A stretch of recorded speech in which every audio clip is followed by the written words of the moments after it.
आजच्या कार्यक्रमाचे मुख्य उद्घाटक आदरणीय श्रीयुत दौलतजी दरोडा साहेब या भागाचे आमदार सोबत या 3 दिवसीय ठाणे विभागीय क्रीडा स्पर्धेचे मुख्य आयोजक आदरणीय श्रीयुत दीपक कुमार मीना साहेब सोबत उपायुक्त श्री प्रदीपजी पोळ साहेब सोबत प्रकल्प अधिकारी राजेंद्र कुमार हिवाळे सर सोबत सर्व सहाय्यक प्रकल्प अधिकारी ठाणे विभागाचे आलेले सर्व अधिकारीगण मी मान्यवरांना विनंती करतो की आपण दीपप्रज्वलनासाठी पुढे यायचंय। ज्या मातेच्या कुशीत स्वराज्याचं देखणं स्वप्न साकारलं त्या राष्ट्रमाता राजमाता महासाहेब जिजाऊ ज्या राजाने देखणं स्वप्न सत्यात उतरवलं ते तुम्हा आम्हा सर्वांचा स्वाभिमान जगण्याची दिशा छत्रपती शिवाजीराजे आणि ज्या राजाने आम्हाला अख्याचा श्वास कसं घ्यावं ते शिकवलं ते छत्रपती संभाजीराजे। शेतकऱ्यांचा असूल छत्रपतींचे गुरुवर्य महात्मा फुले या देशाची पहिली शिक्षिका तथा पहिली मुख्याध्यापिका माई सावित्रीबाई फुले आरक्षणाचे जनक शाहू महाराज स्वातंत्र्याच्या रणसंग्रामात आमच्या आदिवासी समाजाचे नेतृत्व करणारे वीर बिरसाजी मुंडा घटनेचे मुख्य आधारकर्ते शिका संघटित आणि संघर्ष करा हा महामंत्र देणारे डॉक्टर बाबासाहेब आंबेडकर या सर्वांच्या प्रतिमेस आपण पुष्पार्पण करणार आहोत। पाहुण्यांच्या हस्ते या ठिकाणी दीप प्रज्वलित होत आहे। मुख्य उद्घाटक या भागाचे लोकप्रिय आमदार दौलतजी दरोडा साहेब आदरणीय श्री दीपक कुमार मीना साहेब उपायुक्त श्री प्रदीपजी पोळ साहेब आदरणीय राजेंद्र कुमार हिवाळे सर या सर्वांच्या हस्ते त्या ठिकाणी दीप प्रज्वलित होत आहे पुष्प अर्पण होत आहे। छत्रपती शिवाजी महाराज महात्मा ज्योतिबा फुले माई सावित्रीबाई फुले घटनेचे आधारकर्ते डॉक्टर बाबासाहेब आंबेडकर वीर बिरसाजी मुंडा डॉक्टर बाबासाहेब आंबेडकर। लगेचच आपण क्रीडा ध्वजारोहणाकडे जात आहोत। मी मान्यवरांना विनंती करतो की आपण क्रीडा ध्वजारोहणासाठी व्हायचं आहे। सर्व विद्यार्थ्यांना सूचना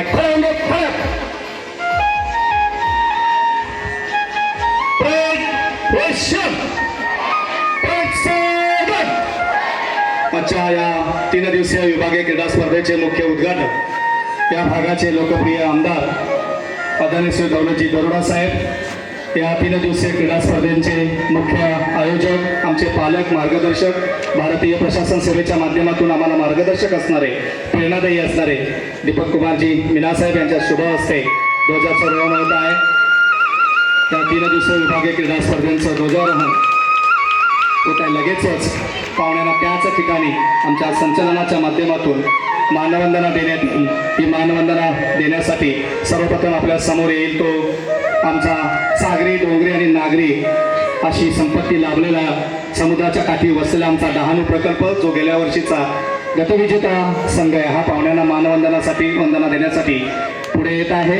त्यांच्यासोबत असेल आमचा छत्रपतींच्या पदस्पर्शाने पावन झालेला कारकिर्दीनं पावन झालेला आमचा घोडेगाव प्रकल्प त्यानंतर आमच्या मुंबई ठाण्यासारख्या प्रगत शहरांची तहान भागवणारा आमचा शहापूर प्रकल्प दूरवरून आलेला आमचा छोटा भाऊ सोलापूर प्रकल्प। मी डहाणू प्रकल्पाला विनंती करतो की आपण लगेचच वंदन द्यायला सुरुवात करायची। डहाणू प्रकल्प आपला गतवर्षीचा विजेता संघ हा आपल्या पाहुण्यांना मानवंदना देत आहे। मशाल आपली येत आहे। क्रीडा ज्योतीचं आगमन होत आहे। त्या क्रीडा ज्योतीचं आगमन करण्यासाठी आपण डहाणूमधून किरण रमेश नाईक जी 100 मीटर धावणे राज्यस्तरीय खेळाडू आहे त्यानंतर घोडेगावचं शुभम नलावडे शहापूरवरून तुर्वेश ज्योतीचं स्वागत करायचं आहे। भारत माता की लगेचच पथसंचलन होत आहे। सर्वप्रथम मानवंदना देण्यासाठी येत आहे आमच्या पालघर जिल्ह्यातला सागरी डोंगरी आणि नागरी या 3 वस्तीने लाभलेला समुद्राच्या किनारी वसलेला आमचा डहाणू प्रकल्प हा पहिल्यांदा मानवंदना देण्यात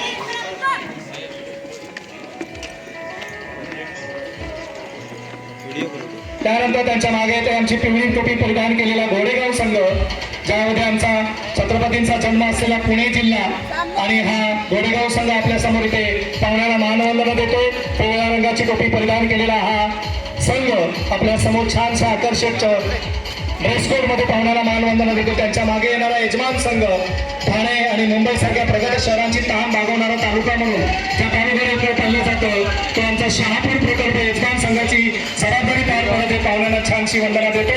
त्यामागून येतो आमचा या ठाणे विभागात अंतर्गत येणारा सर्वात लहान प्रकल्प म्हणून ज्याच्याकडे पाहिला जातो तो आमचा छोटा भाऊ सोलापूर प्रकल्प हा आपल्या पाहुण्यांना मानवंदना देतोय। शांत रंग म्हणून त्या रंगाकडे पाहिलं जातं संयमी रंग म्हणून तो तिरंगामध्ये फडकणारा आमचा जो येतो तो जवाहर चमू पाहुण्यांना मानवंदना देते. ही मानवंदना स्वीकारल्यानंतर पाहुण्यांचं आगमन होईल क्रीडापीठाकडे. त्यानंतर आपण पुढील कार्यक्रमाकडे वळणार आहोत. हा भगवा रंग परिधान केलेला, भगवी कोटी परिधान केलेला जव्हारचा चमू पाहुण्यांना मानवंदना देतोय. आजचे मुख्य उद्घाटक या भागाचे लोकप्रिय आमदार दौलतजी दरोडा साहेब, या आमचे मार्गदर्शक पालक तथा या 3 दिवसीय विभागीय क्रीडा स्पर्धेचे मुख्य आयोजक आदरणीय श्री दीपक कुमार मीना साहेब, उपायुक्त प्रदीपजी पोळ, पाहुण्यांच्या शुभ हस्ते, मुख्य उद्घाटकांच्या शुभ हस्ते क्रीडा ज्योतीचं प्रज्वलन होत आहे. ज्या पद्धतीने क्रीडा ज्योत 3 दिवस प्रज्वलित राहो आणि हे नियती हे साक्षात करा या निसर्गाच्या चरणी आम्ही प्रार्थना करणार आहोत. तर आमच्या या 3 दिवसीला वंदन करणार आहोत. पाहुण्यांचं क्रीडापीठाकडे आगमन होत आहे. त्या भागाचे लोकप्रिय आमदार आदरणीय श्री दौलतजी दरोडा साहेब सोबत मुख्य आयोजक दीपक कुमार मीना साहेब, उपायुक्त प्रदीपजी पोळ साहेब, राजेंद्र कुमार. तब्बल 10 वर्ष भारताचं पंतप्रधानपद भूषवणारे, खऱ्या अर्थानं पंतप्रधान कार्यालयाचे आर्थिक सल्लागार म्हणून ज्यांनी अनेक वर्ष काम केलं, बुद्धिमंत ज्यांच्याकडे पाहिलं जात होतं, आपलं खामोशी हे त्यांच्या प्रत्येक प्रश्नाचं उत्तर असायचे, असे आपल्या भारताचे माजी पंतप्रधान डॉक्टर मनमोहन सिंग यांचं रात्री दुःखद निधन झालेलं आहे. त्यांच्याप्रती कृतज्ञता श्रद्धांजली अर्पण करणं आपलं प्रत्येकाचं इष्ट कर्तव्य आहे. आणि म्हणून मुख्य उद्घाटक मान्यवर सर्वांना विनंती आहे की आपण जागे असतात 2 मिनिटं उभं राहून त्यांच्याप्रती आपण कृतज्ञता आणि श्रद्धांजली अर्पण करणार आहोत.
अतिशय सुंदर असं